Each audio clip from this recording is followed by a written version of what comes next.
오늘 말씀은 요한계시록 19장 17절에서 21절까지입니다. 설교 제목은 인생의 값입니다. 인생의 값, 인생의 값어치, 인생의 값입니다. 자, 여러분, 요한계시록의 말씀은 계속해서 내가 또 보니, 내가 보니 이런 말로 계속해서 사도 요한이 본 환상을 계속 기록해주고 있죠. 자, 이것은 시간의 흐름에 따른 순서가 아니라 사도 요한이 환상을 본 순서라고 말씀을 드렸어요. 그리고 계속해서 성경은 요한계시록 사도 요한을 통한 하나님의 계시는 반복되고 있어요. 반복되고 있고 강조되고 있고 그러면서 뭔가를 디테일하게 설명을 하고 있는 거예요. 어느 우리 말세의 어떤 특정한 지점, 7년 동안에 일어날 일들에 대한 이야기 이런 것이 아니라 말세라는 성경이 말하는 말세가 있죠. 예수님의 십자가의 사건과 그것을 기준으로 해서 예수님이 다시 그러니까 초림과 재림 사이 그것을 말세라 그러죠. 성경에서 그렇게 얘기를 하는 거예요. 그래서 요한 1, 2, 3서에서도 말세라고 얘기를 해요. 실제로 지금 우리는 말세를 살고 있는 겁니다. 지금 그런 다시 말해서 교회의 시대죠. 종말의 시대는 교회의 시대예요. 말세의 시대는 교회의 시대, 신약 교회의 시대죠. 그 신약 교회 시대에 일어나는 영적인 일들을 이렇게 성경이 기록해주고 있는 것입니다. 그러니까 우리와 굉장히 밀접한 관계가 있는 거죠. 만약에 7년 어떤 특정한 날짜에 있을 기간에 있을 7년 대환란이라면 저와 여러분이 요한계시록을 배워서 뭐해요? 아닐 수도 있는데. 수많은 엄청나게 많은 사람들이 아닌 것으로 살아왔잖아요. 그때 살 사람들만 공부해야 되는 거 아니겠습니까? 그런데 그것이 아니라 성경은 보편적인 말씀이에요. 누구에게나 모두에게 적용되는 말씀이에요. 자, 그런 의미에서 다시 오늘 성경 말씀이 반복되고 있는 것입니다. 17절 말씀을 볼게요. 또 내가 보니 한 천사가 태양 안에 서서 공중에 나는 모든 새를 향하여 큰 음성으로 외쳐 이르되 와서 하나님의 큰 잔치에 모여. 그러니까 지금의 오늘 본문의 말씀은 에스겔서 39장을 배경으로 하고 있어요. 이 비슷한 말씀들을 사용하고 있습니다. 그때에 주어진 말씀을 다시 재인용을 해서 하나님의 메시지를 우리에게 주는 거예요. 한 천사가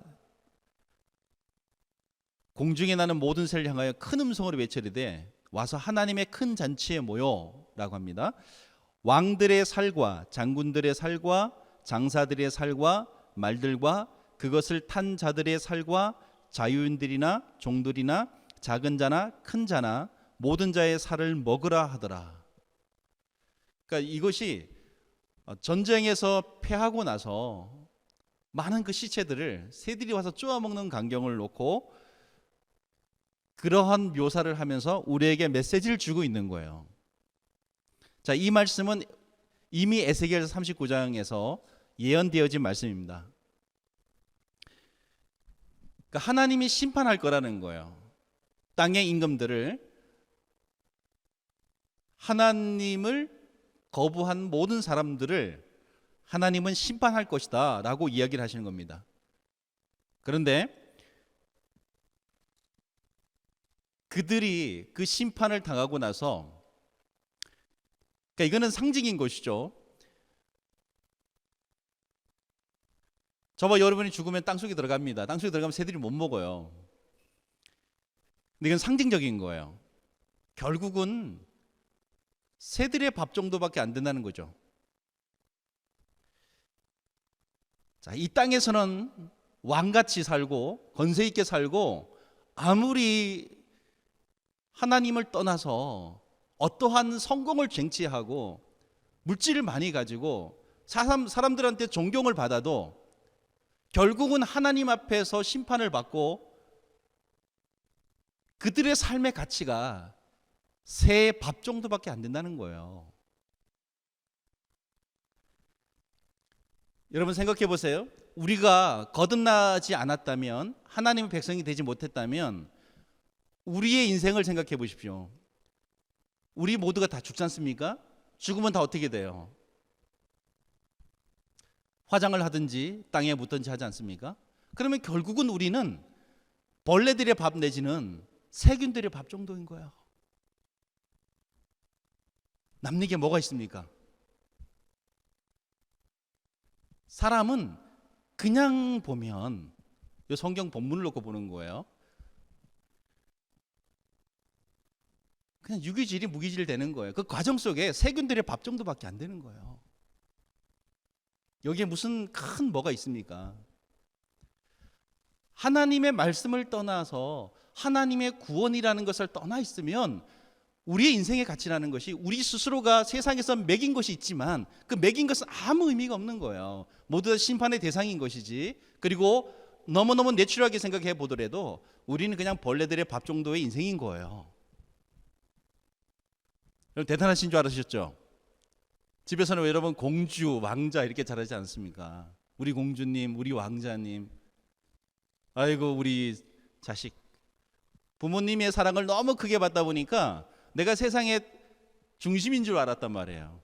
저 실제로 초등학교 7살 때까지 세상의 중심이 난 줄 알았어요. 모든 게 나 위주로 돌아가니까. 왜요? 부모님이 주변의 사람들이 사랑해주고 이뻐해 주니까 그게 내가 최고인 줄 아는 거죠.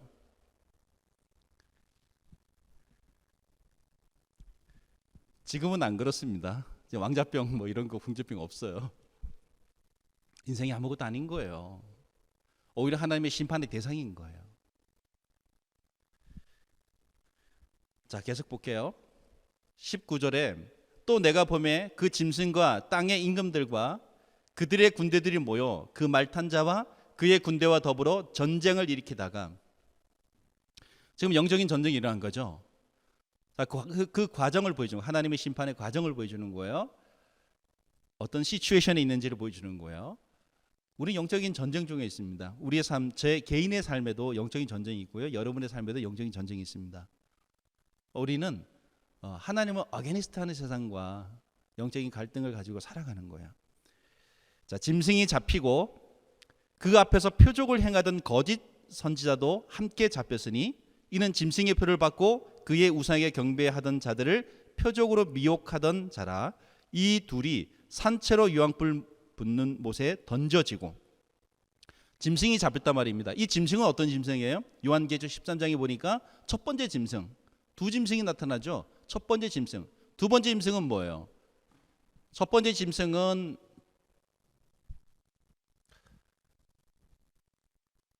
좀 이따 얘기할게요. 두 번째 짐승은 뭡니까? 두 번째 짐승은 그 첫째 짐승을 섬기게 하는 선지자들이죠. 그러니까 거짓된 메시지를 전하는 존재들인 거예요. 첫째 짐승은 뭐예요? 우리가 지금까지 배워왔던 요한계시록 우리 17장에 나오는 음녀, 그리고 바벨론, The Great Castle인가 시티인가요? 그레이트 시티를 얘기하는 거죠. 바벨론을 얘기하는 거죠. 그게 어떤 존재입니까? 하나님을 어게니스트하고 하나님이 되고자 하는 모든 욕망, 그것이 사람에게 붙으면 세상이 되는 거예요. 아담과 하와에게 있어서 하와가 하나님같이 되고자 하는 마음을 가지고 하나님의 명령을 어겼죠.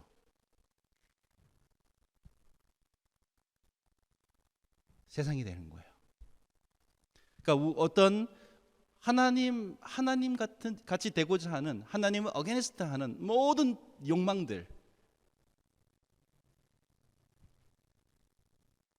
자, 그런데 거짓된 메시지로 그런 것들을 향해 살아가도록, 심지어는 하나님의 이름까지 빌어, 예수님의 이름까지 빌어 그러한 것을 조성하고 사람들을 미혹해 하는 존재들이 있어요.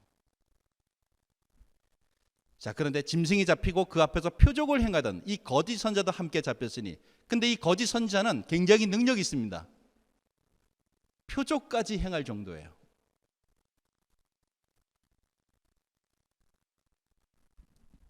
그러니 여러분들 기적이나 이적이나 이런 것을 보고 하나님의 뜻이라고 여러분들 마음을 정하시면 큰일 나는 거예요. 아니에요. 기적을 보더라도 이게 하나님의 은혜냐, 아니냐, 이게 중요한 겁니다.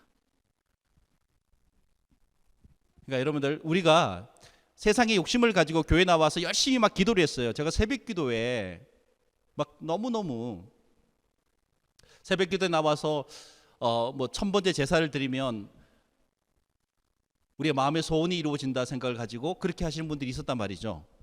그렇게 했더니 실제로 어떻게 1000번째 예배를 딱 드리고 나서 이루어진 거예요. 문제가 해결된 거예요.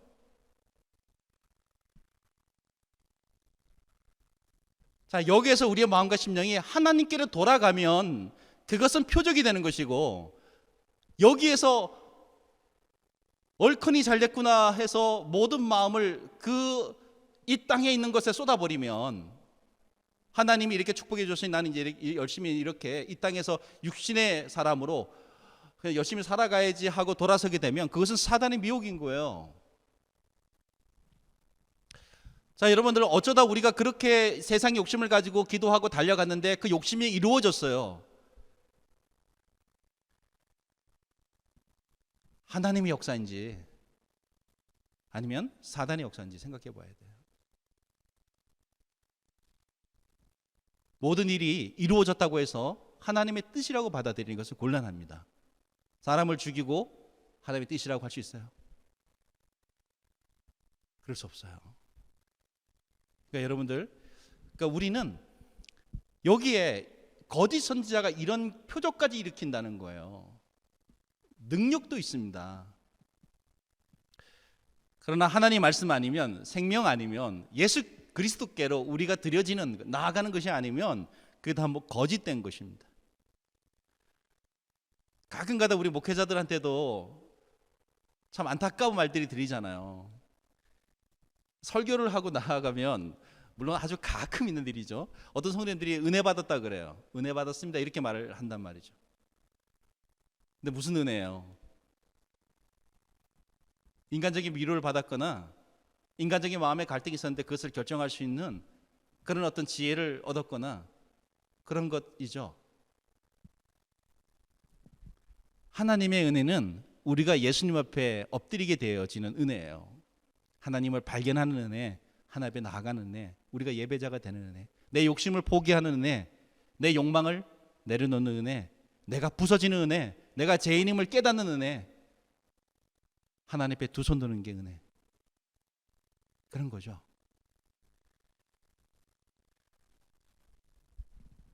그러니까 여러분들, 복음이라는 거는 예수님, 그리고 그 예수님을 통한 생명이 있음에 대한 이야기를 우리에게 해주고 있고, 우리가 우리 자신으로부터 이제 풀려나는 거, 그리고 예수님께로 우리가 우리를 드리는 것에 있는 거지, 내 욕심을 챙겨가는 것에, 하나님의 이름을 부르면서 어떤 것을 이루어가는 것에 있지 않다. 만약에 그런 것에 표적과 기적이 있다면 그게 하나님의 역사인지 아닌지 생각해 봐야 됩니다. 자, 거짓 선지자도 함께 잡혔으니, 근데 하나님의 심판의 대상이라는 거예요. 이는 짐승의 표를 받고, 그 짐승의 표를 받는다라는 것이 어떤 우리에게 뭔가 이게 표식을 주어지는 것이 아니라, 그러니까 그 마음을, 우리가 예수님의 인침을 어떻게 받습니까? 그리스도께, 예수 그리스도를 예수 나의 구세주로 받아들이면서 인침을 받는 거잖아요.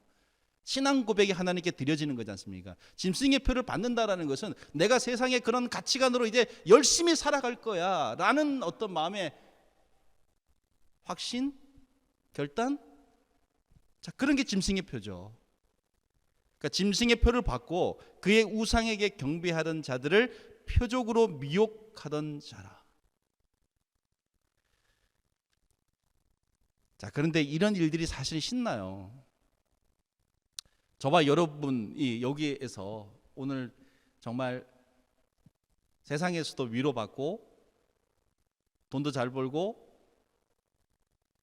뭔가 내가 마음에 갖고 있는 걸 쟁취하고 성취하고 하는데, 오늘 주의 이름으로 축복해 주고 여러분이 그렇게 되어질 것을 기도해 준다면 좋지 않겠습니까? 그러니까 이런 일들이 우리 육신에 있어서는 신나는 일이에요. 그런데 하나님의 말씀은 그런 것을 버리게 하는 말씀이에요. 그런데 오히려 거기서 예수님을 발견하면 그것이 기쁨이 되고 은혜가 되어지는 것에 있어요. 자, 미혹하던 자라 이 둘이 산채로 유황불 붙는 못에 던져지고 그 나머지는 말탄 자의 입으로부터 나오는 검의 죽음에 그들을 따랐던 모든 사람들이 말탄 자의 입이 예수님을 얘기하는 거죠. 그리고 이 검은 말씀의 검을 얘기하는 거예요. 말씀의 죽음에 모든 새가 그들의 살로 배불리더라. 여기에 다시 모든 새가 그들의 살로 배불리더라. 이렇게 얘기를 하고 있습니다. 그러니까 여러분들, 하나님의 말씀이 없는 삶은 그냥 정말 우리들이 매긴, 인간이 매긴 가치는 있겠지만 하늘이 매기는 가치는 없어요. 아무것도 아닌 거예요. 그런데 예수님을 믿고 살아가는 인생에게 하나님의 의미를 부여하셨죠. 그게 큰 은혜인 거예요. 여러분, 우리가 이 땅에서 예수님을 발견한 거는 보물을 발견한 거예요. 내 인생을 다 팔아서라도 그 보물을 살만할 그런 가치가, 그 이상의 가치가 있는 거예요. 이 땅을 교회 다니는 사람들, 이 땅에서 예수님 믿는 사람들로 우리가 존재하는 거, 어쩌면 참 많은 불이익이 있는 삶일 수도 있어요. 근데 여러분들, 인간적인 가치로만 생각을 하면 그렇겠지만 하나님의 시각, 말씀의 가치로 보면 이게 너무너무 우리 인생에 있어서 요 예수님 한 분 알고 믿고 가도 후회가 없는 그런 하나님의 은혜예요. 여러분, 이 가치를 우리가 알아야 돼요. 내가 교회 다니는 사람, 예수님 믿는 사람으로서의 그게 얼마나 대단한 것인지 그걸 알아야 돼요. 왜 하나님이 초림과 재림을 뒀습니까? 왜 한 번에 끝내지 않았어요? 왜 예수님의 초림과 재림을 뒀나요? 교회 때문이잖아요. 교회. 신약의 교회. 예수님으로 인한 교회. 그 교회가 누구예요? 저와 여러분이잖아요. 하나님이 인간의 역사, 이 우주의 역사에 초림과 재림을 두셨어요. 누구 때문에? 저와 여러분 때문에. 이게 엄청난 가치인 거예요. 저도 이 삶을 살아가면서 굉장히 무료합니다. 그냥 살아가는 거죠. 사람들을 만나면서.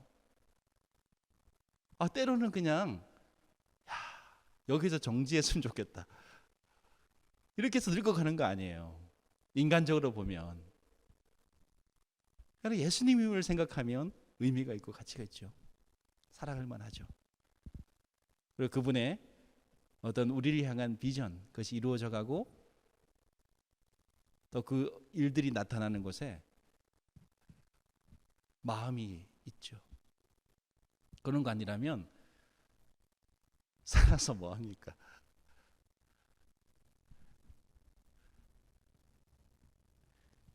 그러니까 여러분들, 우리가 조금 젊으면 앞에 뭔가 있는 것 같아요. 그걸 향해 달려간다고요. 계획을 세운다고요.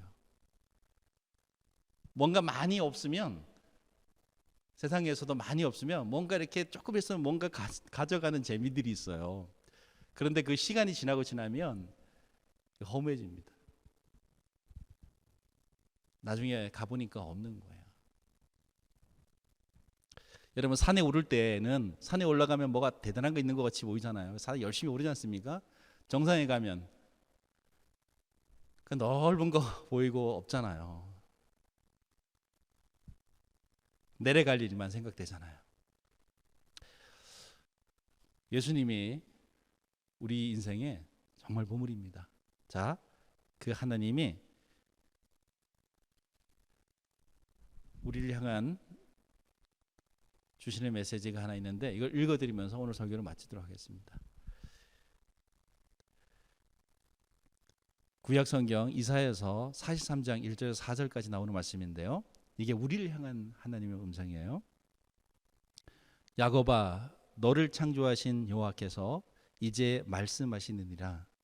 이스라엘아, 너를 조성하신 자가 이제 말씀하시느니라. 너는 두려워 말라. 내가 너를 구속하였고 내가 너를 지명하여 불렀나니 너는 내 것이라. 내가 물 가운데로 지날 때에 내가 함께할 것이라.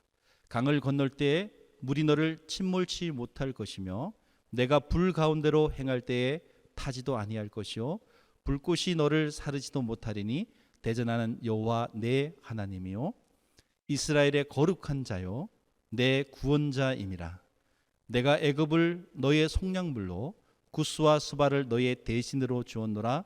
내가 너를 보배롭고 존귀하게 여기고 너를 사랑하였은즉 내가 사람들을 주어 너를 바꾸어 백성들로 내 생명을 대신하리니. 여러분, 벌레와 세균의 밥의 인생에서 하나님이 우리를 하나님 것으로 삼았습니다. 이것이 축복입니다. 그리고 하나님이 우리의 삶에 개입하시고 우리를 지키시길 원하셔요. 우리 돌아오는 한 주도 그 하나님의 일하심 우리 삶 속에 있는데 그것을 볼 수 있는 저와 여러분 되기를 바랍니다. 기도하겠습니다. 하나님, 참으로 부족하고 어리석지만 그러나 우리의 인생을 찾아오시고 예수 그리스도를 알게 하시고 그 은혜 안에 머물도록 해주심을 감사드립니다. 우리의 인생이 아무것도 아니었는데 이렇게 예수님의 이름으로 그 보혈의 값으로 저희들을 삼아주시니 감사드립니다. 오늘 이 한 주간에도 살아가는 우리 귀한 영혼들, 하나님이 이토록 사랑하는 영혼들이 오니 하나님께서 함께해 주시라 믿사오며 또 우리의 삶 속에 하나님의 일하심이 있을 줄 믿습니다. 우리 영혼들이 영적인 은혜로 말미암아 그 하나님의 터치하심과 인도하심을 보고 하나님을 찬양하며 순종하며 살아가는 모든 영혼들 되게 주시옵소서. 감사드리며 예수님의 이름으로 기도드렸습니다. 아멘. 지금은 우리 주 예수 그리스도의 은혜와 아버지 하나님의 극진하신 사랑과 성령님의 감화 감동 교통 역사하심이 이 자리에 함께한 모든 심령들과 또 함께 자리하지 못한 영혼들과 생명길 교회 위에 하나님의 부르심을 받고 백성으로 이 시대를 함께 살아가는 모든 영혼들과 아직은 죄인 되었지만 예수님의 자기 백성 되어진 주님 앞으로 돌아올 모든 영혼들과 그들에게 증거할 하나님의 말씀을 가지고 가는 모든 심령들을 위해 지금부터 영원토록 함께 하시길 주의 이름으로 축원하옵나이다. 아멘.